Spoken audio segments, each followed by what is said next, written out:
Bismillahirrahmanirrahim. Assalamualaikum warahmatullahi wabarakatuh. Selamat berjumpa kembali dengan saya Ili Solihuddin, tutor PKBM Bina Pandu Mandiri, yang pada saat sekarang kita akan mempelajari dari mata pelajaran pendidikan agama Islam. Pada kesempatan kali ini kita akan membicarakan tentang berpikir kritis dan bersikap demokrasi. Perintah berpikir kritis tentu saja di dalam Islam diperbolehkan. Yang tentu saja berpikir kritis ini adalah yang mempunyai kemanfaatan. Berpikir kritis didefinisikan beragam oleh para ahli atau para pakar. Salah satunya adalah menurut Martes.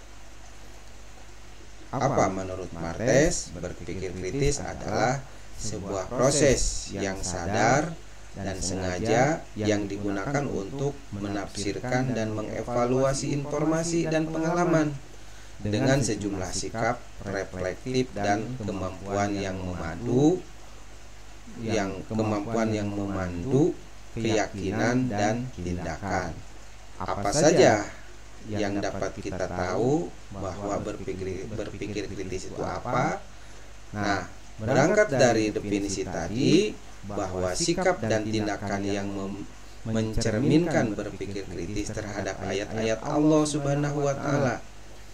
Jadi dalam kali ini kita berpikir kritis itu adalah untuk bersikap dan menindaklanjuti ayat-ayat Allah Subhanahu wa Ta'ala. Nah, apa yang harus kita lakukan? Yaitu berusaha memahaminya dari berbagai sumber, menganalisis, merenungi kandungannya, kemudian menindaklanjuti dengan sikap dan tindakan yang positif tentu saja. Nah, di dalam hal ini tentu saja Allah Subhanahu wa Ta'ala telah memerintahkan kepada kaum muslimin untuk siap dan bersikap berpikir kritis seperti yang diisyaratkan di dalam Quran surat Ali Imran ayat 190. Inna fi khalqis samawati wal ardh wa ikhtilafil laili wan nahar la ayatil liulil albab.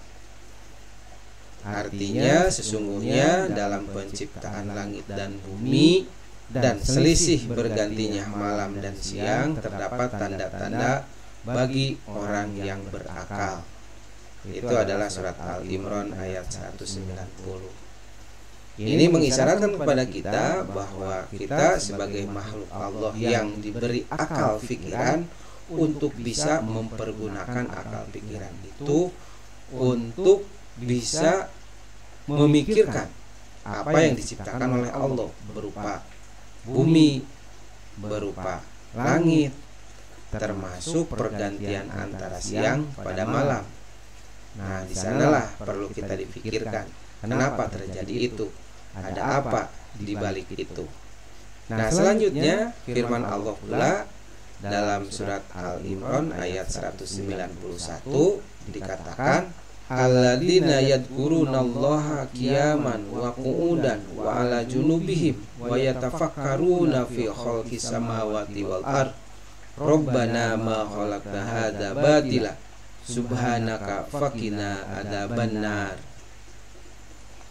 Artinya orang-orang yang mengingat Allah sambil berdiri atau sambil duduk atau dalam keadaan yang berbaring, mereka memikirkan tentang penciptaan langit dan bumi seraya berkata, ya Tuhan kami, tidaklah Engkau menciptakan ini dengan sia-sia.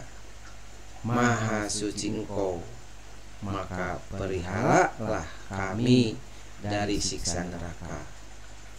Ini dalam Quran surat Al-Imran ayat 191 menegaskan bahwa kita sebagai manusia, makhluk ciptaan Allah yang diberikan akal pikiran, maka akal pikiran itulah yang harus kita pergunakan untuk memikirkan apa yang telah Allah ciptakan. Yang dalam hal ini Allah telah menciptakan langit, bumi. Silahkan untuk difikirkan, silahkan untuk pergunakan akal sehat, baik dalam keadaan apapun.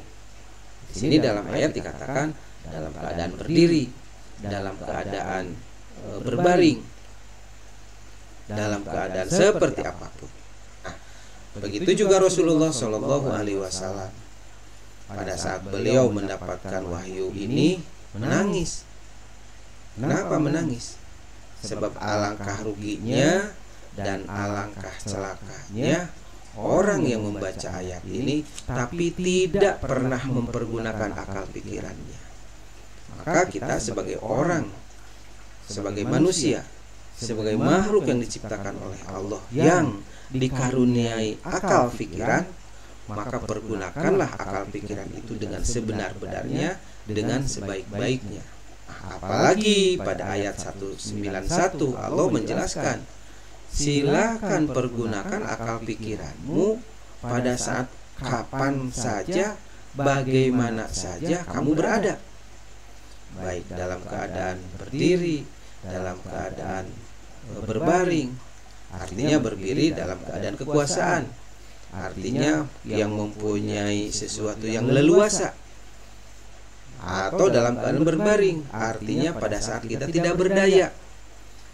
Selamanya kita harus berpikir, pergunakan akal pikiran kita. Sesungguhnya hakikat berpikir kritis itu apa? Hakikat berpikir kritis adalah kita berpikir beralasan dan reflektif dengan menekankan perbuatan keputusan tanpa apa yang harus kita percayai atau dilakukan. Maka dengan demikian kita harus mempergunakan akal pikiran kita. Lalu apa manfaatnya berpikir kritis di antara kita? Pertama, bahwa dapat menangkap makna dan hikmah di balik semua yang Allah ciptakan. Jadi Allah menciptakan sesuatu itu dengan berpikir kritis, dapat kita tahu bahwa apa manfaatnya, apa hikmahnya. Yang kedua, dapat mengoptimalkan pemanfaatan alam untuk kepentingan umat manusia. Artinya dengan berpikir kritis dapat tahu manfaat apa yang akan dirasakan oleh manusia, kan begitu. Yang ketiga, mengambil inspirasi dari semua ciptaan Allah. Tentu saja untuk pengembangan iptek, ilmu pengetahuan dan teknologi. Sehingga dengan berpikir kritis dengan apa yang telah Allah ciptakan, itu akan menjadi sebuah inspirasi. Dan selanjutnya, manfaat dari berpikir kritis akan menemukan jawaban dari misteri penciptaan alam melalui penelitian. Dan tentu saja pada akhir-akhir ini dapat diketahui gejala-gejala hal yang bisa mengakibatkan manusia untuk melakukan sesuatu sebelum terjadi. Inilah yang disebut dengan mengantisipasi terjadinya yang berbahaya sebelum kejadian. Itulah bermanfaatnya untuk berpikir kritis. Berikutnya, semakin bersyukur kepada Allah Subhanahu wa Ta'ala. Ya tentu saja dengan melihat kekuasaan Allah, dengan menggali apa yang harus kita difikirkan, maka kita akan terasa bahwa makhluk yang diciptakan oleh Allah dengan berpikir kritis itu, dengan mempergunakan akal pikiran ini, akan semakin rendahlah keadaan kita, akan semakin tinggilah kekuasaan Allah Subhanahu wa Ta'ala. Ya tentu saja, sikap apa yang perlu kita lakukan? Pertama, senantiasa bersyukur pada Allah Subhanahu wa Ta'ala sebagai anugerah yang telah Allah berikan kepada kita berupa akal sehat.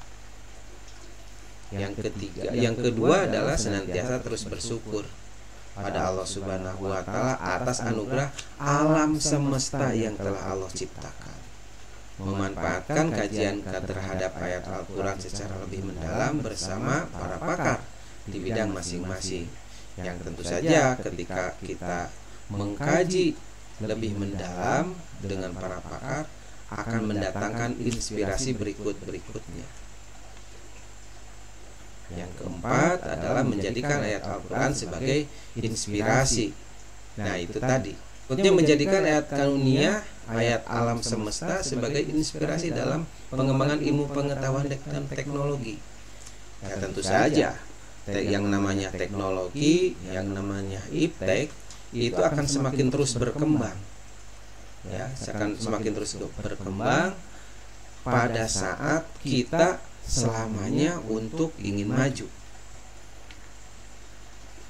Nah, yang keenam adalah mengoptimalkan pemanfaatan alam dengan ramah untuk kepentingan umat manusia.